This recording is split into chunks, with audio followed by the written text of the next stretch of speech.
जब विदुर जी को इस बात का पता चला कि मेरे केशव, मेरे द्वारिकाधीश आ रहे हैं, अपनी कुटिया में जाते हैं, अपनी पत्नी सुलभा से कहते हैं, अरे सुलभा, अरे जानती है हमारे मधुसूदन फिर से इस हस्तिनापुर में हमें दर्शन देने आ रहे हैं। सुलभा कहने लगी, अरे कब से इंतजार कर रही थी उन घड़ियों का कि कब वो घड़ियां आएंगी जब मैं फिर से द्वारिकाधीश का दर्शन करूंगी। विदुर जी, सुलभा जी चल पड़ते हैं अपने उन समस्त भक्तों की टोली में। जगह जगह पर उन्होंने भी रंगोलियां बनाई, घरों के आगे रंगोलियों को सजाया, अपने घरों के द्वार पर उन्होंने छोटे छोटे फूल और पुष्पों की लड़ियां लगा दी। इंतजार कर रहे हैं उन पलों का जब द्वारिकाधीश का आगमन होना था। और जिस दिन उन्होंने हस्तिनापुर आना था, उस दिन समस्त भक्तों का समूह मार्ग के दोनों ओर जाकर खड़ा हो जाता है, पलके बिछाए उनका इंतजार कर रहे हैं। हृदय की गति निरंतर बढ़ रही है, शरीर कंपित हो रहा है, ये सोचकर कि जब हमें हमारे प्रभु का पहला दर्शन होगा, दूर से ही जब हमें उनकी पहली झलक मिलेगी, तो उस समय हमारा शरीर कैसे रोमांचित होगा।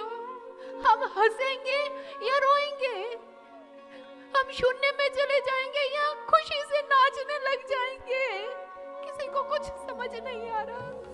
अब ना छूटे दामन तुम्हारा, तरस तरस के दरस हुए हैं मेरे कृष्णा, तुमको पाकर नैन ये मेरे तृप्त हुए हैं। लोग कहते हैं कि भगवान श्री कृष्ण जी ने इस प्रलयकारी महाभारत के युद्ध को रोका क्यों नहीं? तो आप मुझे यह बताइए कि ऐसा कौन सा प्रयास है जो हमारे द्वारिकाधीश ने किया नहीं? साम दाम दंड भेद सारी नीतियां अपनाई उन्होंने दुर्योधन को समझाने के लिए। संपूर्ण आर्यव्रत के सम्राट, समस्त सम्राट उनके समक्ष शीश झुकाते थे, और वो सम्राट द्वारिकाधीश भगवान श्री कृष्ण जी इस युद्ध को रोकने के लिए एक छोटा से दूत बनकर जाते, शांति दूत। क्या यह युद्ध को रोकने का प्रयास नहीं था? कोई है जो अपनी पदवी को त्याग कर इतने छोटे स्तर पर आकर कोई प्रयास करे? लेकिन हमारे द्वारिकाधीश ने किया ताकि ये युद्ध रुक सके, तो ये पृथ्वी रक्त रंजित ना हो सके। हमारे प्रभु ने विराट रूप दिखाकर उसे समझाने की चेष्टा की, लेकिन दुर्योधन तब भी नहीं समझा। धन हानि, जन हानि की खरी चेतावनी दे दी, लेकिन वो तब भी नहीं समझा।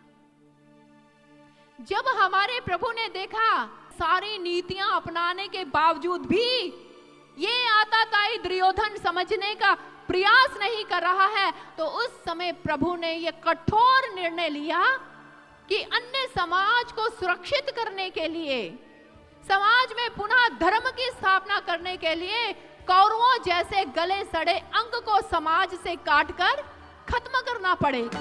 अधर्मं नाशयितुं लोके